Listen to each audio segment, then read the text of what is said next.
This is Drunk, Word Nerd Wednesday, field research, almost drunk, probably pretty drunk. It's gonna be my least professional video yet. Shall we do this? Hi! Welcome to Word Nerd Wednesday and a Happy New Year. Welcome to you, 2018. Fuck off, 2017. Thanks. Okay, let's start this. Welcome to Word Nerd Wednesday. And this Wednesday, we are doing the word in honor of New Year's and Odd Lad Sing.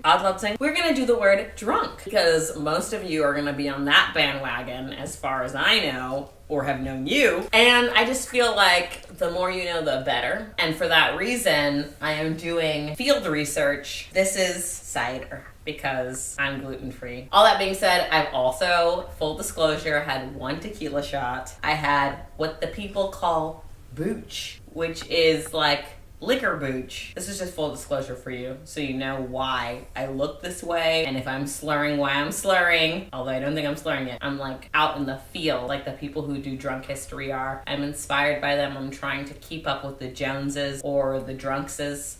All right, drunk. Past particle of drink. Revelation. Used as an adjective from mid-14th century in English. In sense, intoxicated.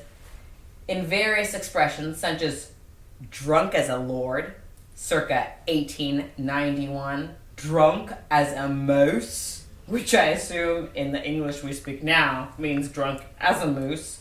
That's from Chaucer, circa 1386, and from 1709, as drunk as a wheelbarrow. All things considered, and all the kinds of drunks you could be, a wheelbarrow, I mean, at least you know what's coming, right? It's very clear. Medical folklore distinguished 4 successive stages of drunkenness. Based on the animals they made men resemble, or not men, such as myself. So you could be drunk as a sheep, drunk as a lion, drunk as an ape, drunk as a sow. You know, originally when I looked up this word, I thought there would be all this like really sophisticated shit to say about this and that maybe I need to look up the words, but I think it's pretty clear how they laid that shit out. Like sheep follow, they're happy to be where they are, they're grazing, there's always something good to be found about the situation. The lion basically just wants to fuck. Let's be straight up about that shit. I mean, the lion is like the only job the lion has. Dude doesn't even hunt or like raise the kids or anything. And then, like an ape, because you know if you look at an ape the wrong way, it will fuck you up. That's guaranteed facts. And then, drunk as a sow. A sow, I think, is some kind of...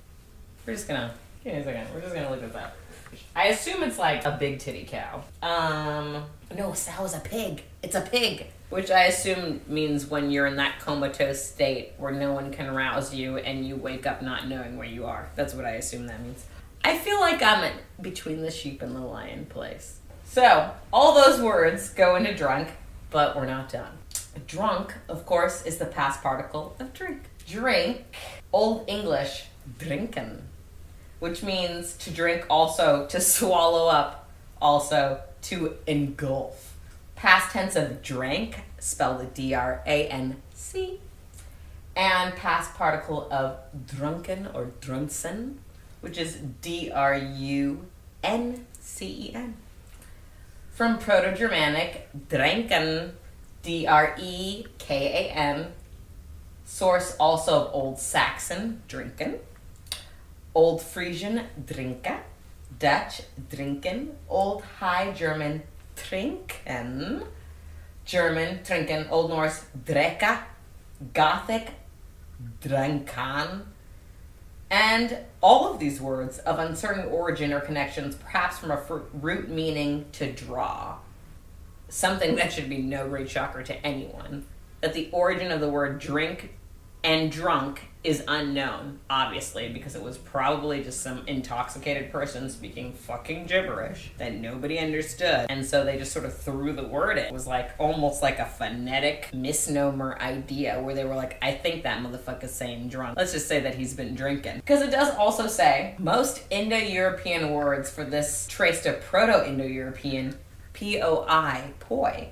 Now, if you go to Burning Man or are on the festival circuit, poi probably means to you some sort of fire dance choreography.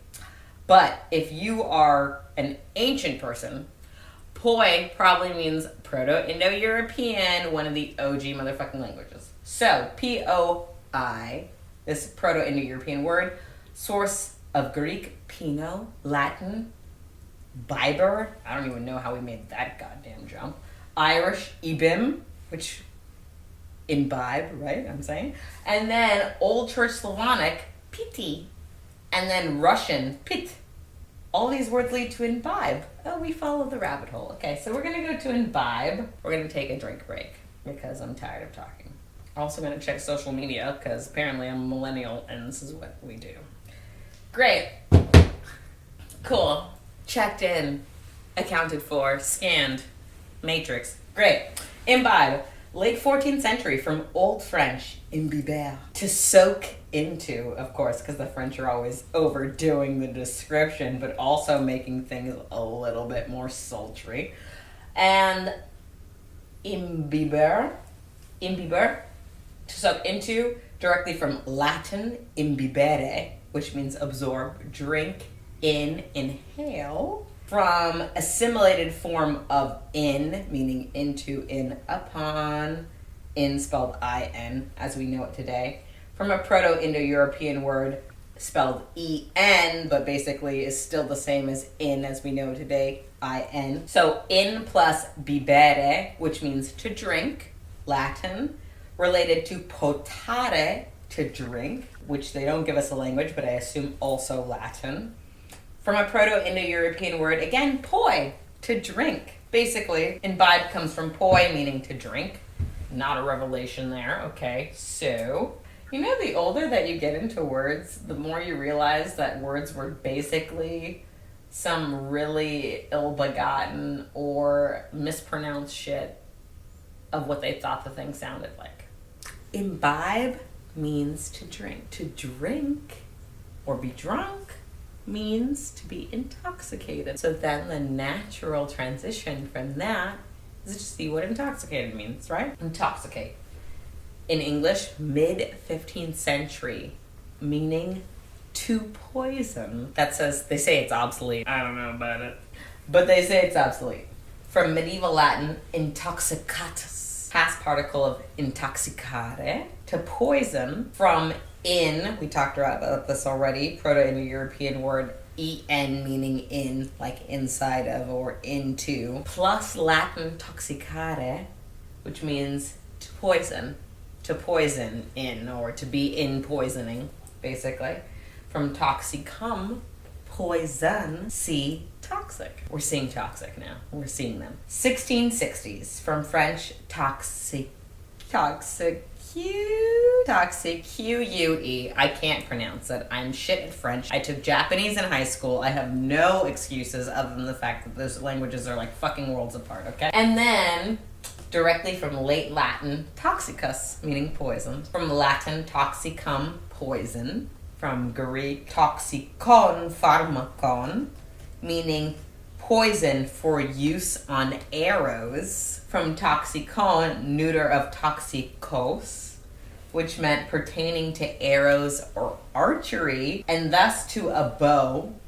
Toxon, meaning bow, thus the leading up to archery.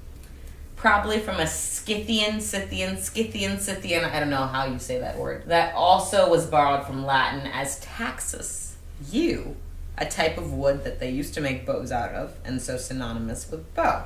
There's also some possible Iranian background, and then there's a Proto-Indo-European background. Intoxicated comes from arrow, guys. It comes from arrows and archery. It comes from basically the high that you would get when you got poisoned from the shit that they would dip the arrow into before they killed you. That's why it means poison, which is to say that when people used to get fucked up originally, they didn't even think that that was something to be done for joy. They literally thought you were dying. And so they decided that they would say to be intoxicated would be to say like near dying, like you got shot with an arrow and thus you were fucked up. So this word has all sorts of things going on. It's like inaccurate, accurate, cheeky, direct. I mean, it's got all sorts of things going on. Toxic means you, bow, arrow. Drink means intoxicated. But then also, imbibe means to drink. I mean, it's circuitous. And the fact that it means that you're like drunk and also not that like functionally aware based on the way being drunk works, it's almost like okay, I'm gonna sound really weird for saying this, maybe even dumb, but I'm gonna risk it. So like an onomatopoeia is when some shit sounds like how it's spelled. Well, drinking sounds like how it is. Like the definition is how it is. Confusing, unclear, coming from any particular direction at any particular time. Like the definition, the origin of to drink is as confusing when you follow the history as drinking actually is. So it's almost like an appropriate definition. And I'm gonna stop now. I am still drunk as a sheep. I'm a lightweight, guys. I'm not gonna lie to you. Like, I don't need to be wasted. Like, being drunk is drunk enough. I don't need to be the most drunk ass bitch in the universe or at the party. So we're gonna end now. Cheers to you. Gluten-free or whatever you drink in the holiday. No judgment to you. Do whatever you want. Be responsible though. Don't drive. Take a ride share. Take public transportation. Make a playlist. There are many ways to not be an asshole. Happy New Year. See you in 2018. Year of the not rooster. Yay! They do. A second. I know you guys weren't ready. Wait.